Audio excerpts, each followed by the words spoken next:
We'll call the meeting to order. First order of business is approval of the minutes. Is there a motion? Commissioner Kelly, approve the minutes. Is there a second? I, Commissioner Stockamp, second that. Is there a discussion? No. All those in favor say aye. Aye. Opposed? Carries.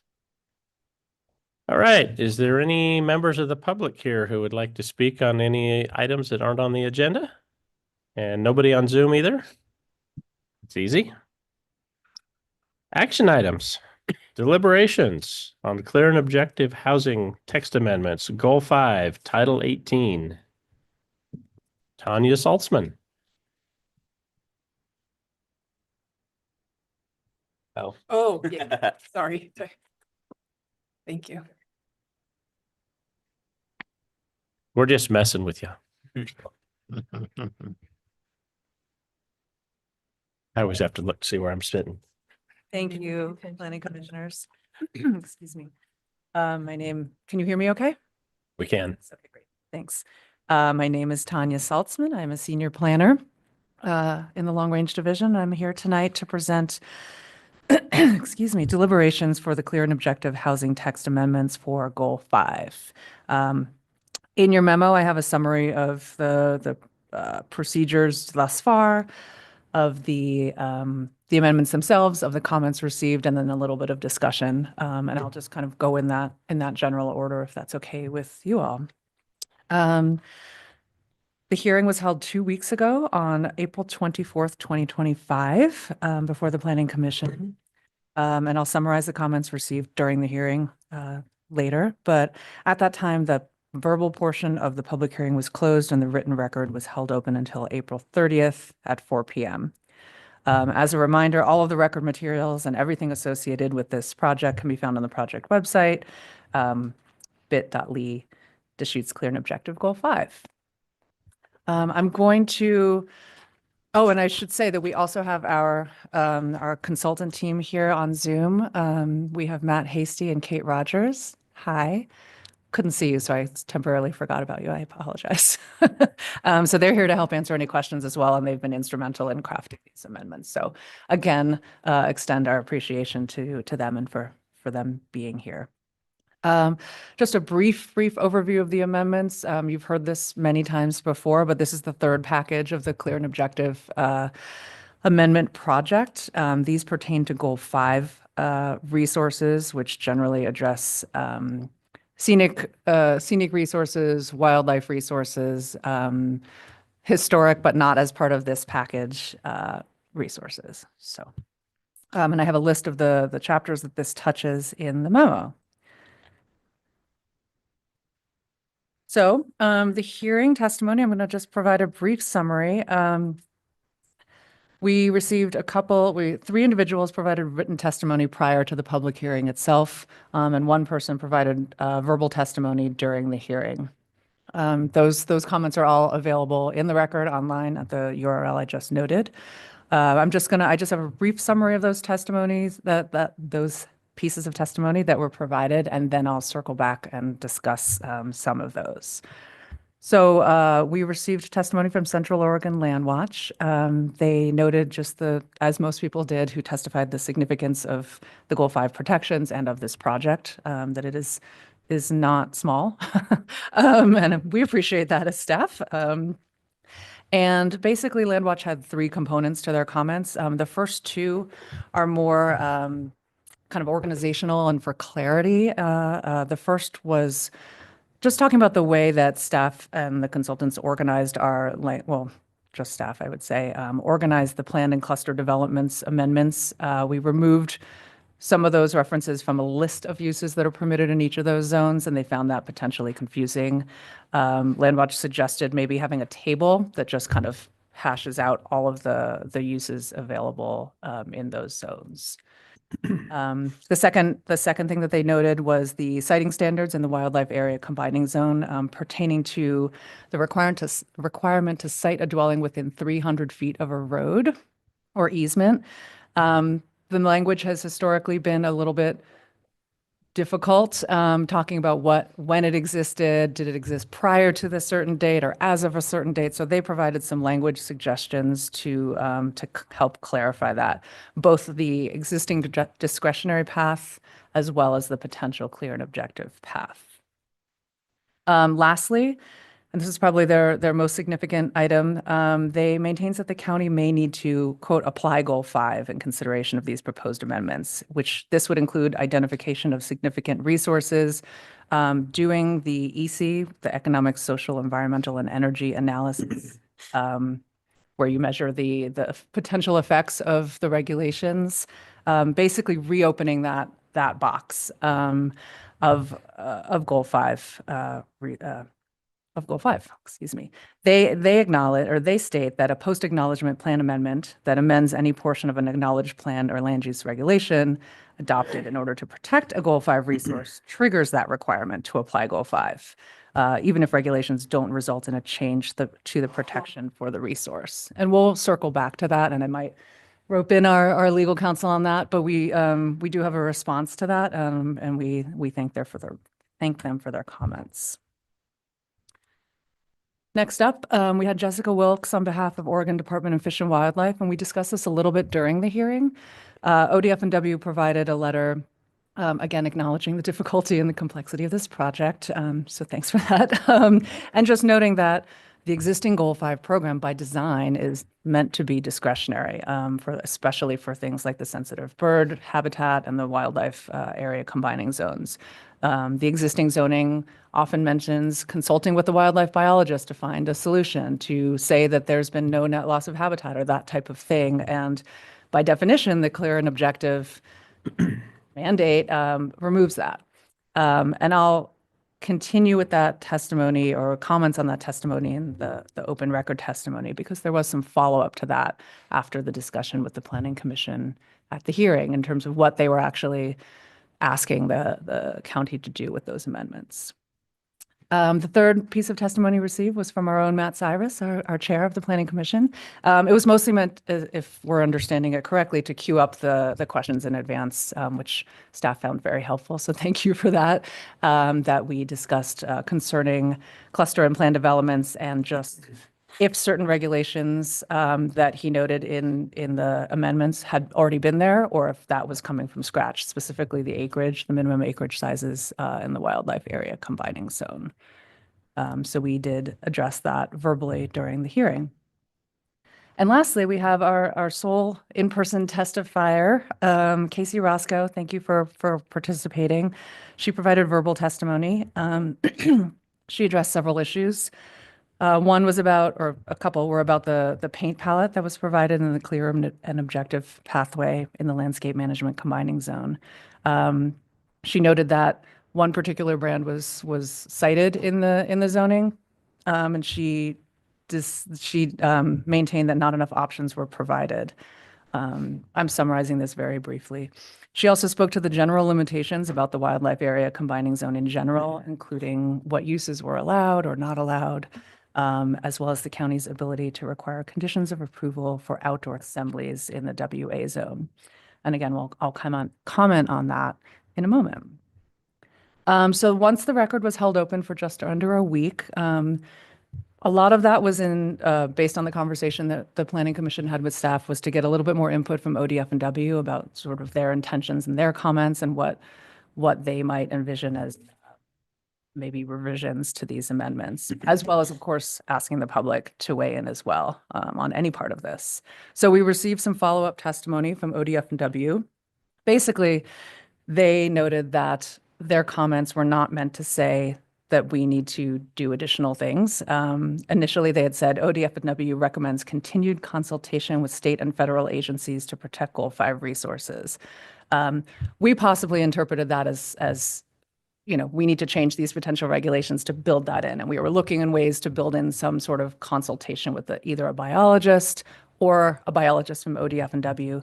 They clarified that they actually didn't really mean that. They were just noting, they were kind of making an observation, essentially, just saying that, discretion is really important. This is kind of what they do as an agency.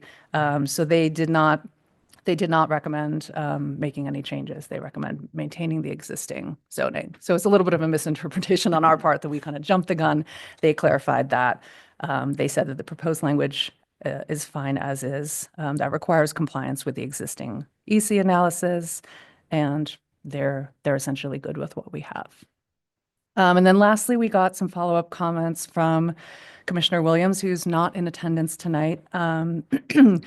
Following up on the color palette, that we put in the proposed clear and objective path. So I'll just discuss that in a second. So that's a summary of all of the testimony that's received. Again, all of that is available on the website. So in terms of items for discussion, we'll note, and these are deliberations, and the way that we're conducting these is essentially to follow the path that the Title 17 TARX module went with. Essentially, the Planning Commission can choose to elevate any issue that they find that they'd like to discuss or weigh in on, or they feel really strongly about, or what have you. Otherwise, with certain comments that we received about, clarifying or tinkering with the language, the Planning Commission can just simply recommend to staff to kind of carry those forward and continue to look into finessing those types of things. It doesn't necessarily have to be a decision point for every piece. It's up to the Planning Commission's discretion of how you'd like to shape that recommendation to the board. So now I'll go to the next items for discussion. One of the things that staff would like to revisit, or the staff will revisit, is the driveway access standards in the landscape management combining zone. This was brought up in the work session. I don't remember if it was Commissioner Altman or somebody else, but we have a part of the clear and objective pathway that says no driveway access to a designated landscape management road for a dwelling unit shall be permitted. And we thought that might be, no driveway access. That seems a little, So we will continue to look into that for options to figure out what the intention was and how to potentially address that. So that was just a kind of ancillary comment that had emerged through this process. Just to have some comments on some of the testimony that was raised, the paint palette. Essentially, the code states specifically that while the swatches provided are Miller paint, we're not in any way requiring it to be Miller paint. We just had to have some sort of standard. There is the option that we thought about for a minute of just having the color swatches, whatever word you like. But then stripping it of the reference. But, everyone's printer's different, everyone's monitor's different. So it is good. Staff wants to maintain some sort of standard so you can look it up and it's standardized. Doesn't mean you have to use it. There were also suggestions about Pantone colors. And generally, Pantone's used for ink products on paper, as well as, things like plastic and things like that. So it's a different system. It's not perfect. You can, in theory, go to a paint store and say, hey, can you use Pantone chip? But it's not advisable. It's not perfect. Sometimes it works, sometimes it doesn't. So we wanted to just stick with some sort of system that is known for exterior paint color. So that was the reasoning behind that.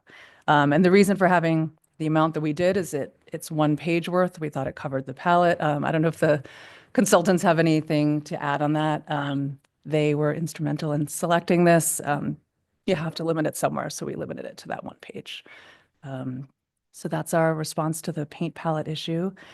About the general WA zone uses, the testimony from Ms. Roscoe, and we touched on this a little bit in the hearing. She had comments about what uses are allowed, what uses are not allowed, and that really is beyond the scope of this project. As we noted before, this is very different from, for instance, when we looked at the mule deer inventory, where we were really pulling it apart, looking at the uses, looking at the geography. This is just meant, as I've probably said several times, to just provide a clear and objective pathway to the existing protections that are there. So we're not changing any of those uses. We're not kind of fundamentally altering the foundational, regulations and protections that were established in the previous legislative process. To do that is doable. It would just be a different project that would require direction by the board to re-examine those uses, reopen that up. But it's a good observation, and it's definitely not the first time we've gotten those, so we appreciate that. And then lastly, the land watch issues. The first two were kind of more organizational, so I'm not going to address those specifically now. But regarding the need to apply Goal 5 and do an additional EC analysis in consultation with legal counsel, who we do have here, staff maintains that this is not actually necessary. These regulations are maintaining equivalent protections, as I've stated before, as the existing Goal 5 regulations that are in place. It's an alternative approval path. In most cases, it's not removing that existing path, it's just adding to it.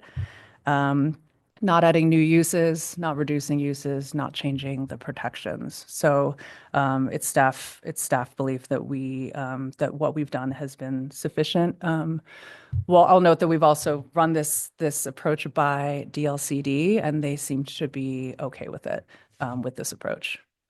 So that's where we're standing for now.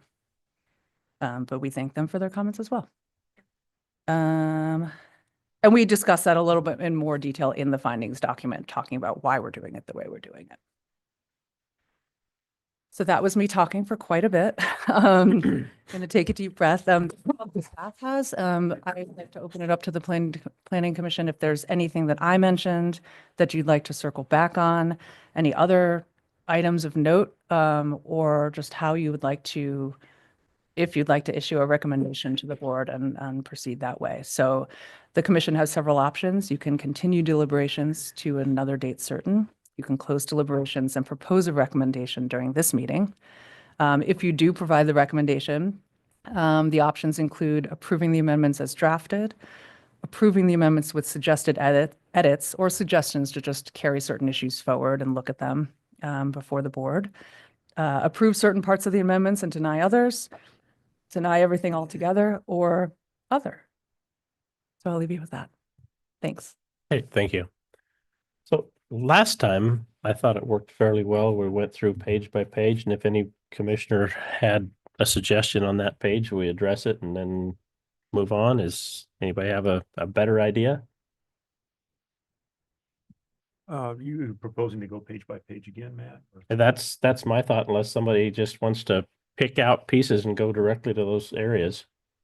I'm not sure, just, Whatever you think's most Yeah. expedient. respectfully, Matt, I don't know that we need to go page by page. Okay. again, Unless somebody has an extensive list, but I think we can go right to those sections. That's fine with me. That would be my suggestion. Unless somebody wants to do it differently, I'm fine with that. If everybody's got a short list, it'll make it quicker. So with that, who would like to start? Anybody have any questions, concerns, or areas that you'd like to address? We've all read it, right? Yeah. I could break the ice here. Sure. Okay. I reread the color palette, multiple times. I think it's very clear that you don't have to use Miller. I love that she brought up that point because it made me revisit it with a skeptical eye.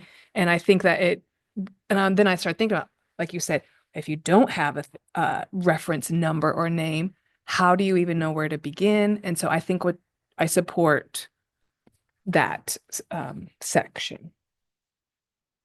So you think what we currently have works? I think what we currently have works. Yeah, Okay. for me, the interesting issue there is that, is that it's a, what do they call that? A continuous variable rather than a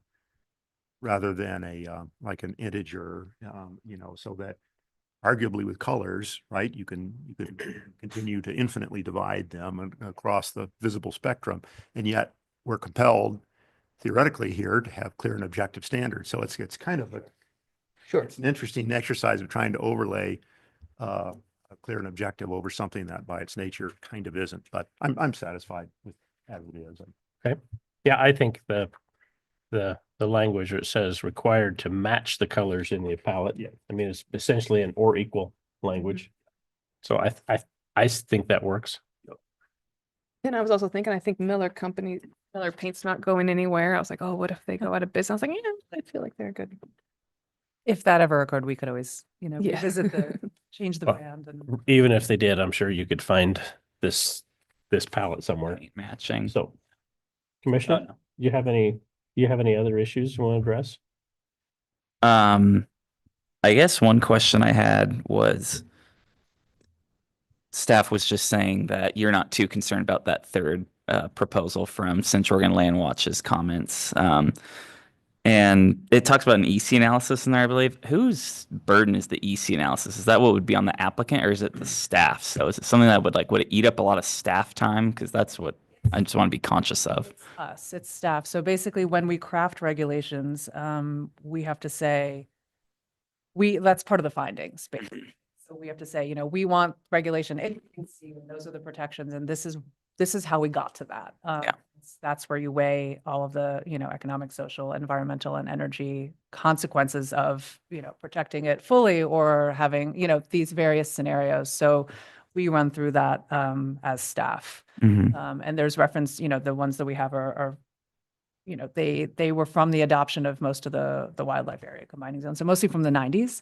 Yeah. And that is, it's not insignificant. Mhm. And, we struggled with this question as well. And Will can testify to that. It's a good question and I understand why they brought it up.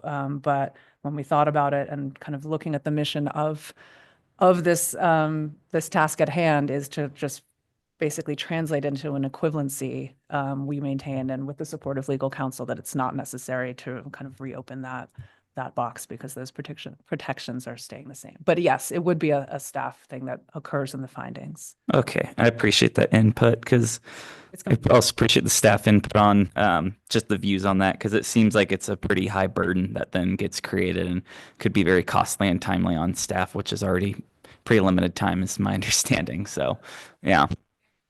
Those regulations, for instance, the mule deer process, and I know It's fresh in the mind.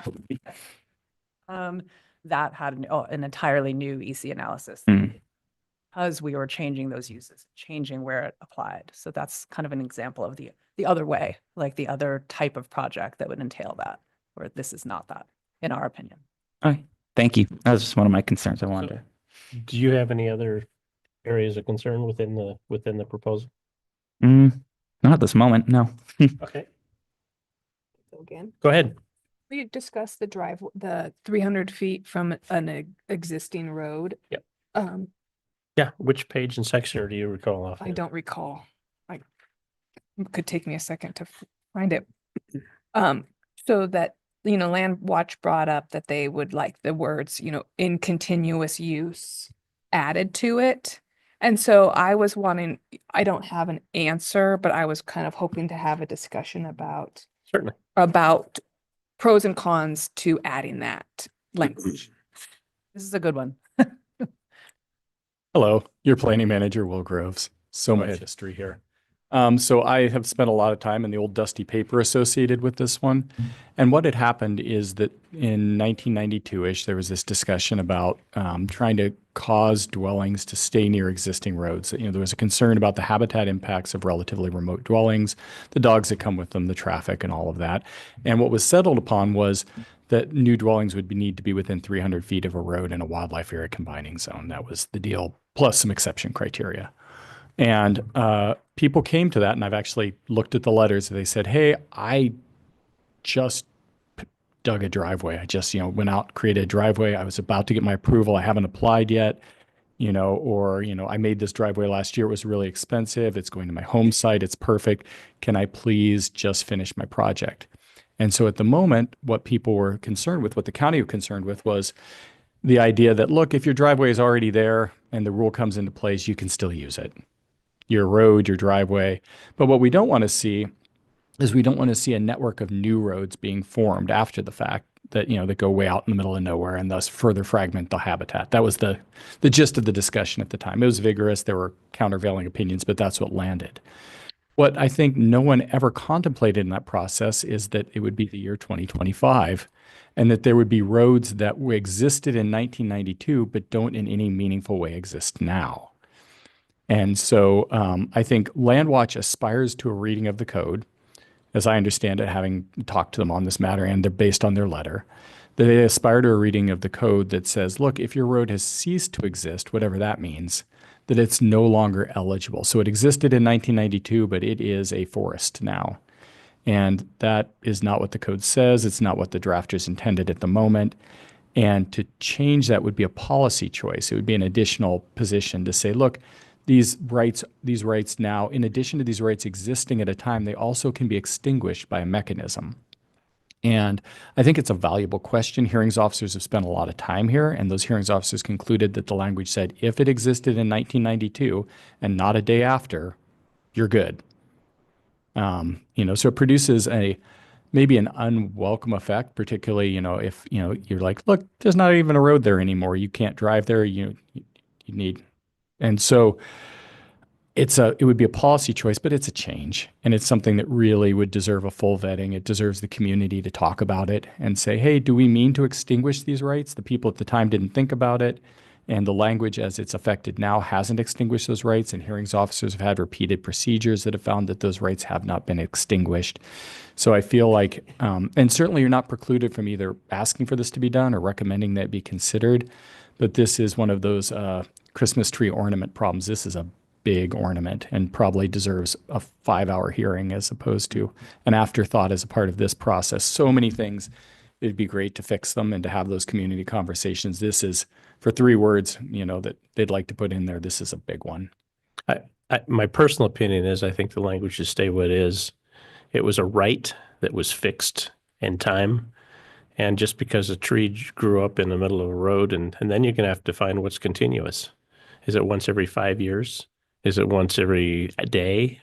Or, I mean, your definition of continuous opens a whole new can of worms. And I think that's one that we don't want to go tonight. Yeah, and there are things that, you probably could have driven a GeoPrism down back in 1992, brand new GeoPrism. And, today you might be able to get down it in, a Hummer, so, and does that road continue to exist? It's just so nice not to have to dig in. I guarantee my D9 would go down any road you pick, no matter what's growing. Yeah. But anything else? Thank you. Commissioner Hofkamp? No, this is my third pass through this, right? I mean, we had it in the work session, we had it for the hearing, we're having it now in deliberation, so I feel pretty well satisfied. Commissioner Altman, do you have any comments? Commissioner Kelly, you got another one. Just making sure I'm on the right path here. The reason planned and cluster development were removed is because that's discretionary path. This is clear and objective, so therefore it doesn't fit. I could be looking at you, Tanya. Look, Okay, I'll look between you. So is that why that was removed? Is because it's only discretionary. I can tell that story again. We really struggled with that. If you think about cluster developments and especially planned developments, the notion is all bets are off. Like, come to us with a cool idea and let's talk about it. But, even things such as minimum lot size are up for grabs. And I spent weeks looking at this code thinking, can I get my numbers version of this that honors what's there now, honors the habitat? And I just kept bonking my head and said, we need to punt on this one. And so specifically what we did is we said, look, the clear and objective option is to cut 10-acre squares out. That's available. That's the land division. It's nice and simple. If you want to come in for a cluster or plan subdivision, those have discretionary aspects. They're inherently discretionary and thus can't be in the clear and objective path and will remain in the discretionary path. And in fact, ORS 197 or A400 imagines this specifically. It says once you have a clear and objective path, you can even offer a better deal to people in a discretionary path. And in the case of a cluster development, you're allowed to have more lots in return for creating open space. So very expressly allowed in the statute. And this is our way to deal with it. I'm not 100% sure it'll hold. I think someone could make an argument that said, look, if it's on the menu, it has to be available as a clear and objective option. I think early on I was, if you can order a burger, you have to be able to order a veggie burger too. And maybe one day the courts will tell us about it. But for today, this is where we landed. I would have loved to have a clear and objective one of these because they do create a lot of confusion. The rules are complicated and trying to lay them out on a site can be frustrating. And then, I'm got a little bit of a battle scar here that I wanted to make this and I couldn't figure out a way to do it that worked. And we may be back at this another time. Okay, that helps me because part of I was like, man, their staff's kind of creating a some work for themselves because I feel like they're going to get a lot of people questioning and asking and trying to finagle, try to making it work. But I trust I see where I see where you're may be coming back from. at This one, I may be back in front of you, say, hey, remember this discussion that we had? It was found not to be clear and objective to do it this way. We have to come back to it. So we may be back here, but together with legal counsel, we've just, at least in the posture of the legislature and the case law, and as we understand it now, this seemed like a reasonable approach, and it completely leaves unimpacted the existing options that are in the code. Okay, thank Okay. you. I'm done now. Thank you. So did we come up with a solution for the prohibition against driveways in the setback visual corridors? No, you mean, that I had mentioned kind of early on there. You were talking about trying to revisit it and see if, We were going to revisit it. We had it, that was just, we kind of elevated that from the discussion we had in the work session for this, but we have not proposed a solution to it. We were going to look at it. We were going to continue to look at it. If okay, I have a couple good options that Yeah. honor I mean, the intention there, the existing code says when you are getting on a landscape management road, where possible, consolidate those driveways. And I think we can honor that intent, just some brainstorming. One of the things that we're thinking about to honor that is to say, look, if you're in a clear and objective lane, you shall only have one driveway. If you've got more than one, you got to get down to one. If you want to keep two of them, because, health, there's a safety reason, it's a multiple fire axes. You would go back in the discretionary path and say, it's actually not possible for me to get down to one. Here's why. So I think that's a pretty simple one to default it to come down. The other one might be you can't create new driveways as part of a process. If you got a bunch of them, keep them, but don't be creating new ones as part of this. So we work with Tarek on that one and see what, is going to, as always with the clear and objective lane, we want it to achieve the effect and to be maximally palatable to people. We want people to take advantage of this. So try to figure out which one of these options is going to be most often usable by people and honoring the intent. okay, thanks. So are we done hashing this thing out? Is there a motion to approve and move on, or skip it and go home, or what are your thoughts? I'd be willing to take a stab if I can find the wording at a motion. If we're ready for it. Okay. So I guess I will move that we close deliberations on this particular packet of the clear and objective housing tax text amendments, the Goal 5 package. And that we recommend that the approval of the language as draft. Okay, is there a second? I'll second. Okay, great, thank you. And I would maybe, with your permission, add to that our comments and concerns on some of those topics be forward to the board, and hopefully you can flesh out a few details on the others. But Exactly. And normally as part of the process, when we go to the board for the work session and the hearing, we summarize the planning commission process and we'll kind of highlight the stuff that was a little bit unfinished and just summarize the discussion. So yeah, spot on. great, thank you. Any other discussion? Okay. All those in favor say aye. Aye. Aye. Opposed? Carries. Okay, next on the agenda. I think we're about done. Just public staff comment. I think we're down to staff comments. I can start. Thank you. Big day yesterday at the board. Of course, the Thornburg remand, 90 people in the room. Oh, wow. Big attendance there. Presented the draft CDD work plan, had a hearing on that. There was continued interest in that. You remember there was interest in that 10% lot line adjustment rule, continued interest that before the board at that hearing, and we'll be coming back for deliberations to get directions once that open record period associated with that is closed. RVs as rental dwellings, that was through first reading and second reading and it's adoption by emergency. It's adopted right now. As of yesterday, it's live. Got a rural residential property, come get them. They're available now. Timing's good. Yeah. Yeah. Mhm. We And just also, cleaned out the, please, I stole your thunder. No, it's okay. Kinda No happened. thunder. But just to make a note, we know that the planning commission did not recommend adoption of RVs way back in, it was November of 2023, which is kind of crazy. But I'll note that that was with, and you know, your concerns were completely understandable. And I think a lot of it was about the scale and the impact. That was under a proposed 1 acre minimum. And what they landed on the end is a 2 acre minimum with a 5 acre minimum in South County. So the exact same as ADUs.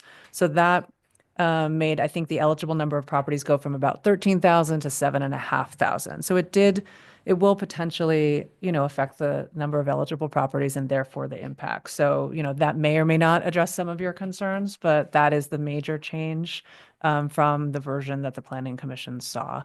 The other fairly significant change was that the RV needs to be within 100 feet of the primary dwelling, also similar to ADUs.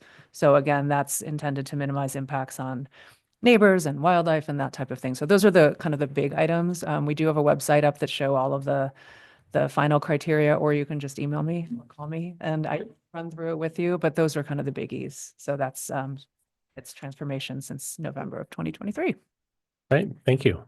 Well, In addition, medical hardship dwellings made it through First Amendment, the medical hardship updates that you worked on, substantially in the form that you had recommended. Let's see, coming up on the 21st, reconsideration of the comprehensive plan. We've talked about that, about the petitioner's brief from Landwatch and a public hearing. We'll receive more information on that topic.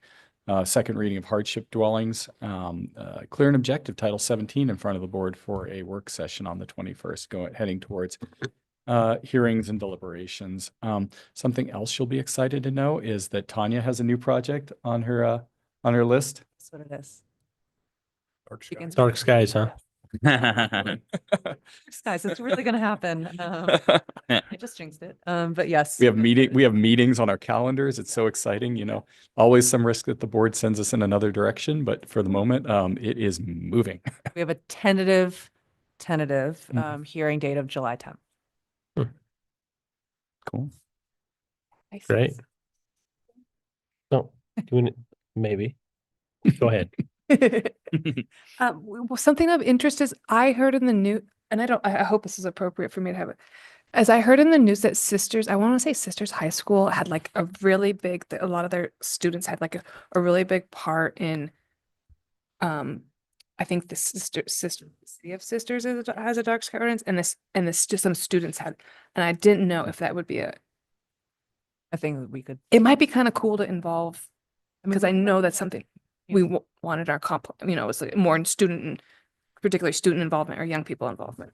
I think part of this project is, you know, one half of it is going to be the amendments themselves, so a legislative amendment per this sort of process. But then the other part, which is the slightly more fun part, is education, outreach, that type of thing. And I think that's a great way that we can get students involved and whoever, and that'll be the more creative part where I think we could definitely look into that. Yeah, that would be great. And we are looking at Sisters for some of the stuff that they've been doing. Public hearings should be interesting. Yeah, agree. So, did you have any more, Will? Yeah. So many things. Since we interrupted you. Yeah, thank you. Another thing coming your way is a farm and forest code update. This came out of DLCD rulemaking. It's housekeeping essentially. DLCD has made changes to state statute, to Oregon administrative rules specifically, and we're required. Those are already in effect, and our code is out of sync with those. So it's just making sure that all the references are pointing in the right direction. We'll be coming by your way to let you know how that's going. And the one other thing I wanted to tell you about was, I think that might be it. The things I was looking to cover. Oh, that was it. Next meeting. We have no material for you for the next meeting. So next meeting's canceled. So that's where we're doing our panels, right? That's where you're doing your panels. And then the following meeting we'll be getting going again. And of course, Kyle, I've mentioned, has a what I think will probably be our final clear and objective manual module that deals with multifamily housing. This one will probably be delivered after the deadline date. But it's really in recognition that Tumalo and Terrebonne will likely see multifamily housing opportunities should sewer arrive in those communities, as I mentioned before, and making sure that those are clear and objective opportunities. And we're well on our way to moving that along. Thank you. Thank you. Peter. Thank you, Mr. Chairman and Planning Commissioners. Peter Gutowski, Community Development Director. Just wanted to acknowledge, back to the work plan. Uh, the, the Board of County Commissioners did hold their hearing on Wednesday. They left the written, basically, they are allowing for, I don't want to speak to it like it's a land use proceeding. They're allowing, they're welcoming written comments until May 14th, and then they're going to consider approving the work plan on May 28th. So I just want to thank the Planning Commission, all your remarks, which were dutifully conveyed to the Board of County Commissioners. It doesn't maybe seem like a lot, or it's anyway. I find it to be an incredibly powerful document. I can seem anticlimactic in the moment, but I anticipate that will be engaging the board in the middle to late summer. There's clear and objective standards, or as Will just noted, are working through the system. Reconsideration for the comprehensive plan is working through the system, and we're going to see a little bit more capacity. And so it'll be appropriate to engage the board, keeping the Planning Commission, of course, briefed on when that capacity is available. So more to come there, but it's exciting. There's a lot to celebrate. We need to celebrate our success, and much of our success is predicated on the good work that you do for vetting these issues, and just most notably with Goal 5 as it pertains to the clear and objective standards. Wanted to just a plug for our budget. The budget proceedings for the Community Development Department, to the extent that anybody's listening online and they're interested to follow the Community Development Department's budgetary process. That's scheduled for next Tuesday at 12:35. It's a public meeting. You can watch it online. We won't be talking about planning related matters per se, but I feel like we're in an excellent position operationally and really structurally as we go forward into fiscal year 26. I'm very excited to have that conversation, not only with the Board of County Commissioners, but with the Budget Committee members.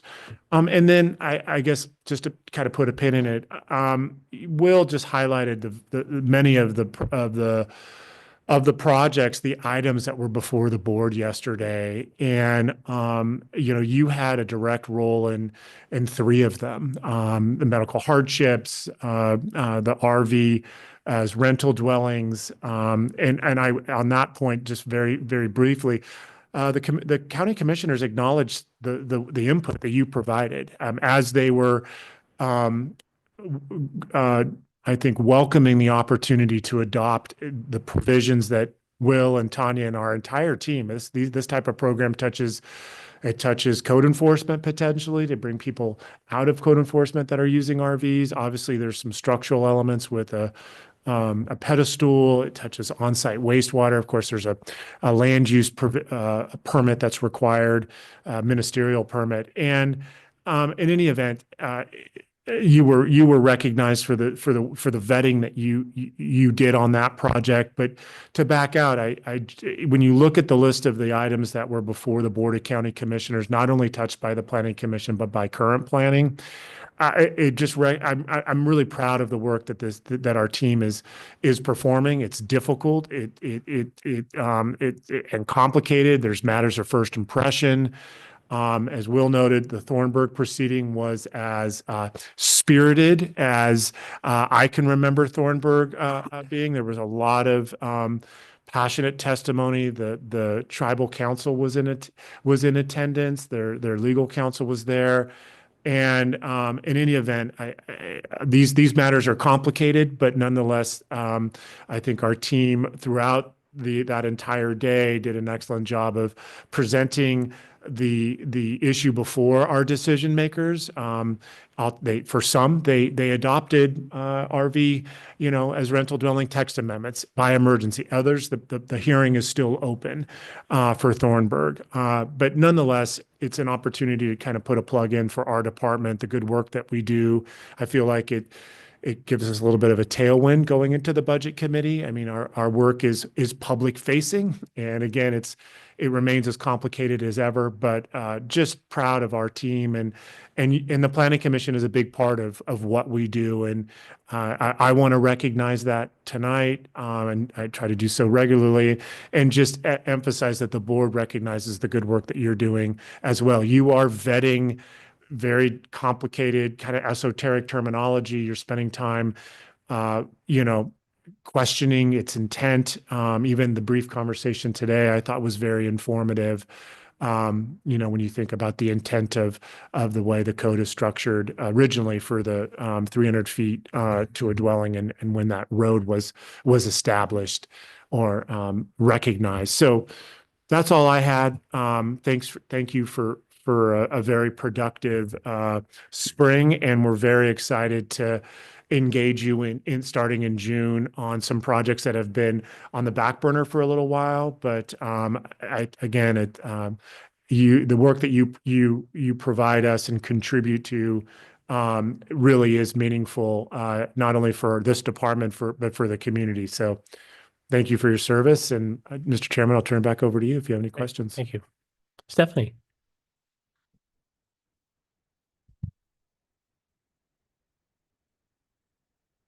Good evening. Thanks, Chair Cyrus and commissioners. Everything that Peter just touched on, and of course, Tanya and Will. Tomorrow, I'm going to be arguing via Zoom at the Court of Appeals to defend the Board of County Commissioners' decision denying psilocybin service center application. So that's what's up next for me. And then, of course, Thornburg is a lot of work. The comprehensive plan, we had some discussions on that today on the reconsideration. And yeah, lots of small land use decisions or questions that come to me, and then larger ones. But it's always a pleasure to work not only with staff here at the table with me, but with you all and with the board. It's really great. Oh, and the landfill is coming back up. So so I was at the SWAC Solid Waste Advisory Committee meeting on Tuesday. Part of the discussion was, do we go back to Roth East or maybe a Roth Northeast site, because that was the runner-up, not Northeast, but and then there's a few other potential areas that we could analyze that weren't necessarily on the table before, that with a little bit of adjusting of parameters might be eligible for further discussion. And then also kind of learning from, I don't want to say mistakes made, but like what went wrong this last time, and how can we better prepare for the type of things that came up in negotiation the last time that kind of led to an impasse. Great. Yeah, thank you. Commissioner Altman? That a no? Okay. All right. Commissioner Hovkamp? Three very quick items. Doesn't matter the order, I guess.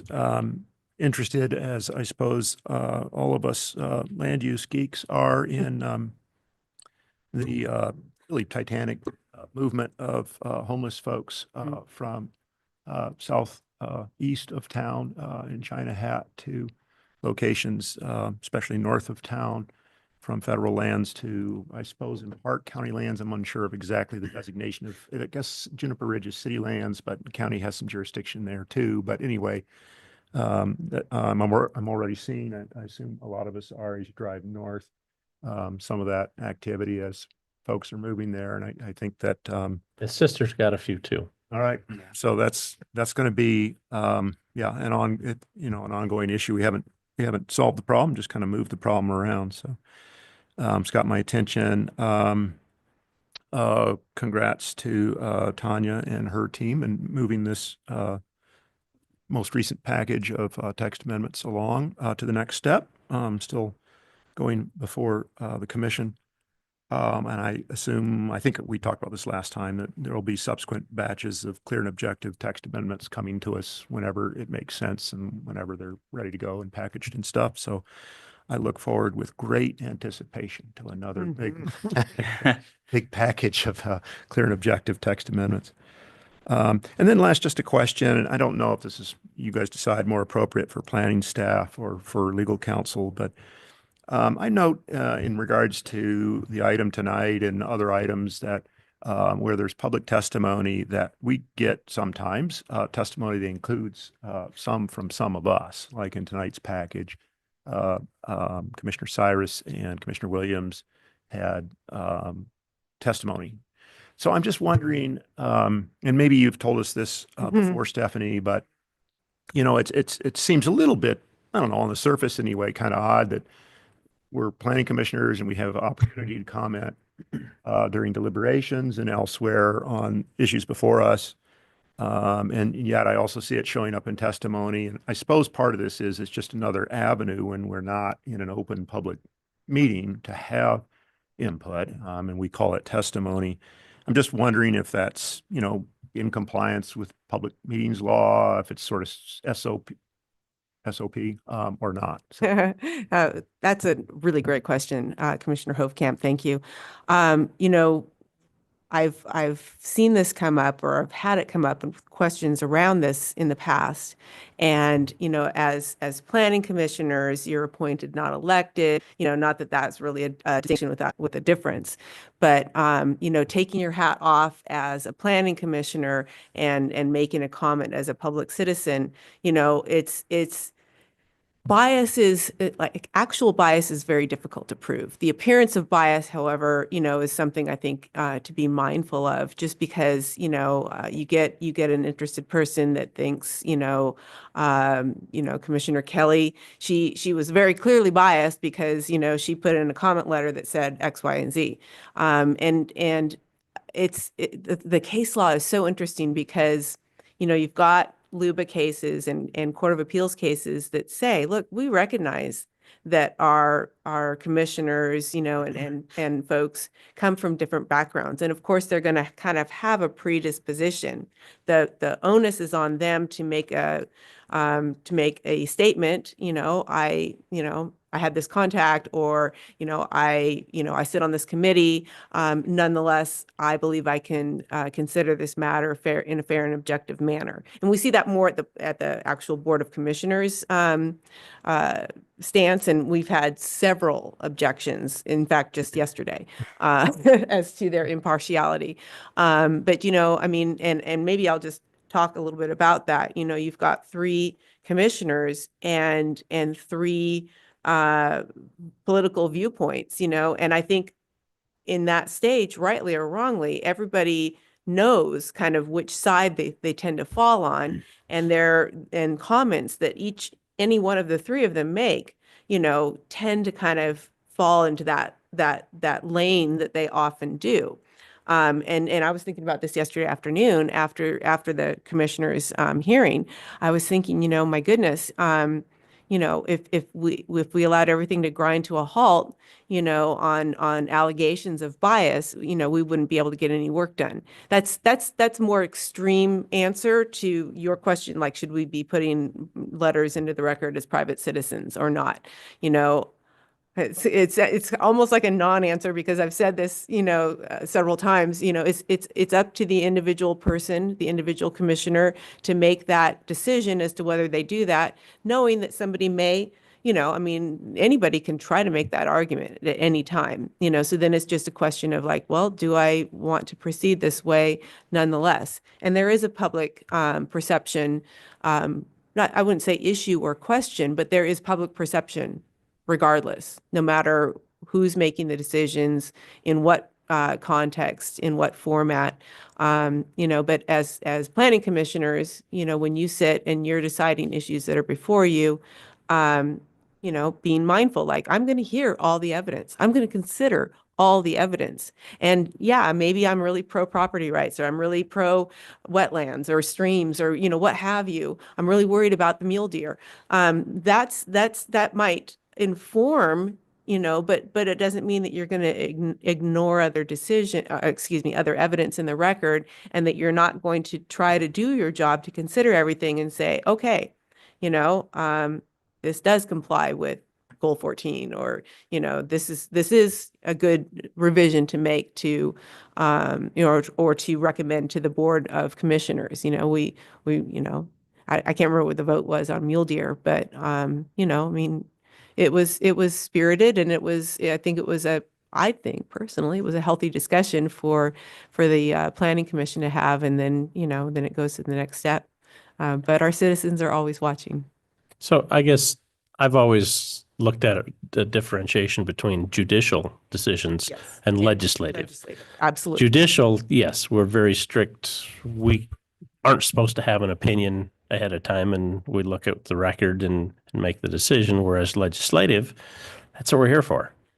And my understanding is that we're not supposed to be deliberating on information that wasn't entered into the record, Correct too. which is, for example, on the mule deer, I put in a substantial amount of information because I wanted to be able to use it during deliberations. And I know Commissioner Karras had that issue where she wanted to use information based on discussions with colleagues or whatever, but because it wasn't in the record, it couldn't be brought forward. Right. And so that's why I've been trying to make sure that anything I want to discuss in the future Mhm. has to be put in the record first. And in fact, the exception, I guess, was the last comments I submitted. I just had some questions, and I wanted to give Tanya a heads up that what I was going to be asking, so she had a chance to look it up first. So whether it's in the record or not, I don't care, but For me as staff, and that's helpful. Well, it's helpful just because it lets us, you know, get our thoughts together. But in case somebody else has similar questions, it's just helpful to see that that's kind of an item of discussion, whether that's coming from you or a Yeah. person off the street. I think just the more that's in there that just talk about what's being discussed is helpful to us. Well, it's that latter scenario, and thanks, Matt, and thanks for that clarification. That's great, actually, Stephanie. But it's that latter scenario I'm actually asking about, which is if we just have questions in regards to items that are chugging along before us, you know, Mhm. somewhere in between work session, hearing, deliberation. Does that necessarily get parked into testimony just because it's outside of our meetings? And I want to look to Peter because I know he has something to offer. Well, I mean, several thoughts. I mean, to your Commissioner Hofkamp, to your most recent kind of clarifying remark, I think that the planning commission has the ability, and I'd say to some extent the board does as well, if the record reflects it. You know, as Tanya noted, if you know the public hearing is likely going to be left open for written comments, and like I'll just use Commissioner Sire, he's had some questions he wants to tee up. That's certainly I think a very viable way for us the staff planner to acknowledge the question as Tanya did today in the materials. And it allows for a really detailed response. At the same time, and Stephanie can correct me if I'm a little bit out too far over the skis. If the record reflects a question on the 300, you know, the access within 300 road access of 300 feet to a dwelling, and with the record's closed, but we're getting ready for deliberations, I think planning commissioners are well within the right to, hey, Tanya, I just have a follow-up question on some of the nuances of this particular topic. Tanya would bring that up, you know, in the memorandum, or if it was after the memorandum was written, could, I think, do it in real time. But the record is giving ultimately, we'll call you a decision maker. The planning commission makes recommendations, and I'll get to that as a kind of a third point. But I think you can kind of do both. I think the public, to the extent that you have some in real time and the hearing's still technically open, I think it's extraordinary public service to ask the question and allow staff the ample time to respond, put it in a report that is then allows all of the colleagues to, you know, understand the question and the response that follows it. I think that when we talk about the way the planning commission engages with staff, I do think that there's some degrees of temperature or sensitivity. When you get closer to the final decision maker, I think these operating procedures of, even legislative matters of bias, of really honing in on the process becomes much more acute. You're making recommendations. There's going to be another de novo hearing. So I think the Planning Commission, this isn't a justification to run loose and wild, but I think the Board of County Commissioners has planning. You guys are not all at large, and they value not only who you are individually and the experience that you bring as individual planning commissioners, but for some of you, you represent a sub area of Deschutes County, and they value that lens that you bring as well. And so to the extent that you're ultimately commenting, asking questions during an open record period, a work session that's leading up to a hearing, or even as you prepare for deliberations, I think the Planning Commission process, as long as you kind of honor the spirit of it, I think it gives you some tremendous latitude. And I think what we've seen to date, and you've handled a diverse set of issues, from wildlife to or accessory dwelling units to RVs to now clear and objective standards, and more yet to come. So I think that there's a number of ways to ultimately engage, but I think if with some thought in mind, we staff with legal counsel's input as necessary, we can field it and note it, and for those that are engaged in the planning commission process, as I think Tanya or Will just noted, they benefit from it. And ultimately, back to my earlier remarks, the board values the vetting. They value the vetting. And at the end of the day, there's going to be a fresh hearing. Staff will communicate your comments, your recommendations, your concerns, as noted with the Goal 5, just as another example with the Goal 5 clear and objective standards. I mean, the board, that's the utility that you bring. So if it gets a little clunky, I think that's just baked in. So a follow-up for Stephanie, would you have any recommendations on how we might do it differently? Gosh, put me on the spot. Well, that's why you're here. Chair Cyrus, yeah, it's, trying to have a lawyer answer a yes or no or black or white question. I left it wide Yeah, open. Yeah, once upon a time. No, I mean, and I'm really not trying to dodge the question. I think it so depends on the circumstances. I guess, more nearly to Commissioner Hoviam's question is, Yeah. Are we doing it how you would suggest, or do you suggest any changes that we might do differently?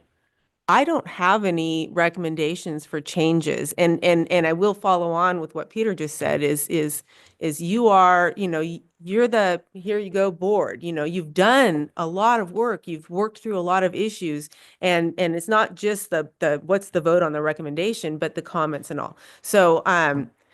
But since you're not the one actually adopting or rejecting an ordinance, I think I like the phrase fast and loose. It might not sound so palatable, but yeah, I think that there's a little bit more leeway, breathing room, the lungs going back and forth. So with that, I would invite you to let us know if you think we're getting outside the box. I certainly will. Yes.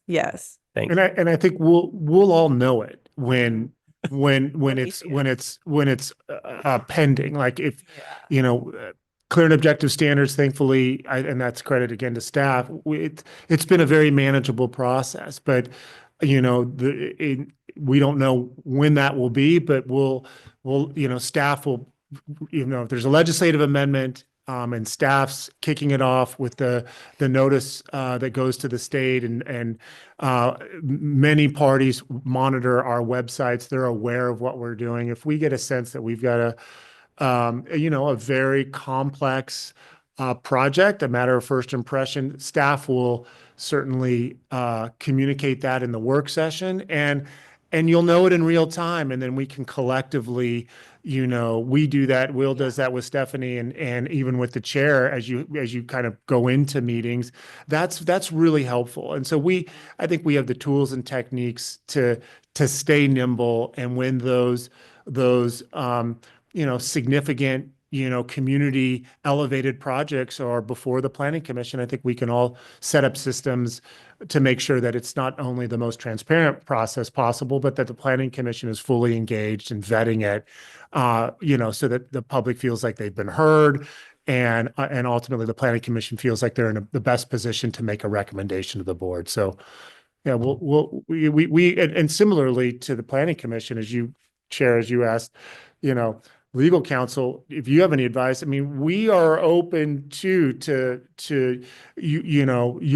your perspectives, and we can always, we need to have a retreat at some point this year. And maybe that's an opportunity to have a two-way conversation, or maybe a one-way conversation. How are we doing? Do you feel like you're getting everything you need from us in a timely manner to make informed decisions? So it's two-way communication. Right. Thank you. Is that everything you had? Yeah, that answers that. I was just curious because I see these, one or the other of us pop up once in a while that we get in our packet. So I think that answers that. The only other observation I would make, and then I'll pass it on, is, with conflict, you've talked with us a couple of times in the right. past about that. And Mhm. most of our matters, or all of our matters, essentially are legislative. And so Mhm. it's less Right, right, stringent right. are there. But public perception and erring on the side of safety and so forth. Mhm. I try to myself be aware of people knowing that I work for the community college or something like that, and to Mhm. make a disclosure here and there, Mhm. even if it's not, even raised to the level of a perceived conflict, much less an actual conflict, but just sort of disclosing that, it doesn't hurt to disclose. I agree. Yeah. Okay, that's it. Thanks. Great. Sure, Stopcamp. Yeah, two things. Thank you, staff and commissioners, for this more smoothly moving through the process of clear and objective standards. Sounds like it's just one more packet coming, so that's exciting. Second thing, it's one of my favorite events is happening right now, the county events. It's the Fire Free Days at Not Landfill. So it goes through the 11th. So everyone who wants to get their stuff dropped off for free, do it now. And I'm just excited to see what's going on in the county. It feels like there's some more county related efforts to conversations and stuff around wildfire prevention, like at your homes. Last week, I think it was the sheriff's office and maybe League of Women Voters hosted one. There's another one coming up in Deschutes River Woods on the 20th, and I think it might be with Project Wildfire. And I love it. There's a sign that already says like special speaker Kevin Moriarty coming. So he's like, everyone's excited about what's happening. So just appreciative of what's being taken very seriously, what feels like with county, with just more efforts going towards keeping us wildfire safe. So, yeah. Commissioner Kelly. No, actually, Peter, you mentioned it was like a two-way street. I was brainstorming, oh, what am I gonna say? And I was gonna say that I feel really supported. And so thank you, staff, for always, I feel like I'm I'm approaching like being here with y'all for 2 years, and I was really nervous, and it took me a while to get my footing and to feel comfortable. And I kind of realized that I no longer sweat up here anymore. I feel really comfortable thanks to my colleagues and to you guys. But, so thank you. We still sweat, Commissioner. I even put on my sweater today. That's how comfortable I am. We heard this. We're going to bring you harder stuff. We'll adjust the HVAC. Spicy burritos beforehand. No, but thank you, and thank you, colleagues. Yeah. Great. Thank you. You're doing great. So I just wanted to thank everybody. I thought things went smooth tonight, and I thought we had a lot of other good discussion on some other stuff. We had time. Like I say, we could have almost scheduled a panel in, but anyhow, we'll get to that point. We'll see if the commissioners buy off on doing some of those for our off days. So, but anyhow, thanks everybody, and we'll adjourn the meeting.